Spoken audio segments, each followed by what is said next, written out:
નમસ્કાર, આપ જોઈ રહ્યા છો જેકેએસ ન્યૂઝ ગુજરાતી. વાત તો વડિયાના કૃષ્ણપરા હવેલી શેરી વિસ્તારમાં વરસાદી પાણી ભરાયા હતા. પ્રથમ વરસાદી પાણી ભરાતા જ 30 જેટલા પરિવારજનોને હાલાકી. વરસાદી પાણી સાથે ગટરના પાણી ભરાતા દુર્ગંધ તેમજ મચ્છરનો ત્રાસ. વરસાદી પાણી ભરાવાના કારણે રોગચાળો ફેલાવાની ભીતિ સેવાઈ રહી છે. વરસાદી પાણી ભરાતા સ્થાનિક મહિલાઓ પહોંચી ગ્રામ પંચાયત કચેરીએ. ગ્રામ પંચાયતને કરેલી અનેક રજૂઆતો તંત્રના બહેરા કાને અથડાઈ હતી. મહિલાઓએ રોષભેર ગ્રામ પંચાયત કચેરીને કરી હતી રજૂઆત. સરપંચ દ્વારા 6 દિવસમાં માટી મોરમ નાખવાની પાણીના ભરાવાનો પ્રશ્ન દૂર કરવાની ખાતરી આપી હતી. જેકેએસ ન્યૂઝ ગુજરાતી સાથે રાજુ કારિયા, વડિયા. તમે આ વિસ્તારના જુનેદભાઈ સભ્ય છો અને તમે પણ લોકોના મત લીધા છે, તો તમારું કેવું શું થાય છે?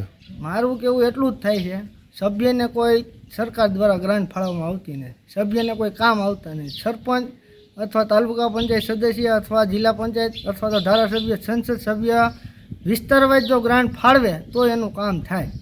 બાકી અમારી પાસે કોઈ એવી સત્તા તો નથી કે અમે ગ્રાન્ટ ફાળવી અમે કામ કરવી શકીએ. તો અમારે કોઈને રજૂઆત કરવી પડે નહીં. પણ અનેક વાર લેખિત મૌખિક મેં અથવા મારી દ્વારા જેટલા સભ્યો અહીંયા રહે છે, રહેવાસીઓ દ્વારા અમે લેખિતમાં પંચાયતમાં, તાલુકા પંચાયતના સદસ્યને, જિલ્લા પંચાયતને હરેકને રજૂઆત કરી, પણ આજ સુધી આ પ્રશ્ન હલ થયો નથી.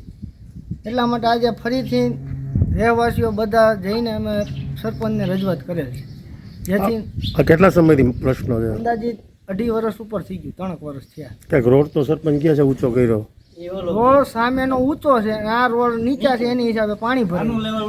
આ જ્યાં સુધી ઊંચો રોડ અથવા નવો બને નહીં કે ઊંચો રોડ ન થાય ત્યાં લગીને આ પ્રશ્ન તો રહે જ.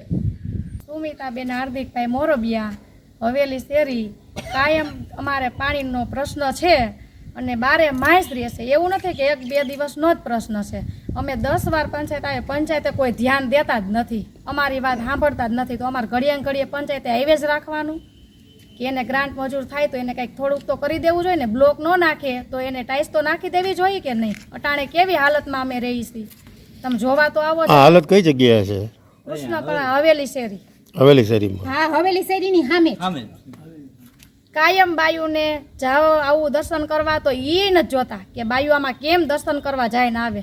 છોકરા આંગણવાડીએ જતા હોય તો એને કઈ રીતે તેડવા મૂકવા જવા? રોજનો આ જ પ્રશ્ન, એકને એક, ઘડીએ ને ઘડીએ. આ વિસ્તારના કેટલા લોકોને હેરાનગતિ છે? 25 થી 30 માણસને 30 પરિવારને છે ને? કોઈ અમારે બહાર નીકળે જ નહીં. બાયું બધું હાવ બોલવા. અમારે વધારે પ્રશ્ન પાણીનો, એટલે અમારે નીકળવું જ પડે ફરજિયાત. સરપંચ સાહેબ, હવેલી શેરીમાં મહિલાના પાણીનો પ્રશ્ન છે, રોડ ઉપરનો એ શું છે? હવેલી શેરીમાં જે તે સમયે એ રોડ ઊંચો બનેલો છે મારી આગળની ટર્મમાં, પછી એ લોકોએ ત્યારે ધ્યાન નહોતું આપેલું. હવે ત્યાં જે પ્રશ્ન હતો એ આપણે ગટરનો, જે ભૂગર ગટરનો હતો એ પ્રશ્ન સોલ્વ કરાવી દીધો. ને હવે જે પાણી ભરાય છે એ હું ઉપર મંજૂરી લઈ અને જે ટાઇલ્સ નખાવવાની છે હું નખાવી દઈશ, એટલે એનો 5-6 દિવસમાં એનો પ્રોબ્લેમ સોલ્વ થઈ જશે. અચાનક પાણી ભરાવાનું કારણ શું? એ વરસાદનું, ચોમાસાનું પાણી તો હરેક જગ્યાએ ખાડા ભરાવાના જ છે. એટલે એમાં જે ટાઇલ્સ નાખવાની, મોરમ નાખવાની મંજૂરી લઈ, જે ગ્રામ પંચાયત પાસે કોઈ સત્તા નથી કે ખાણ ખનીજ ટૂંકમાંથી આ ટાઇલ્સ લઈને એમાં નાખવાની, હું ઉપરથી મંજૂરી લઈ અને હું ખાડા પુરાઈ દઈશ અને એનો પ્રશ્ન સોલ્વ થઈ જશે.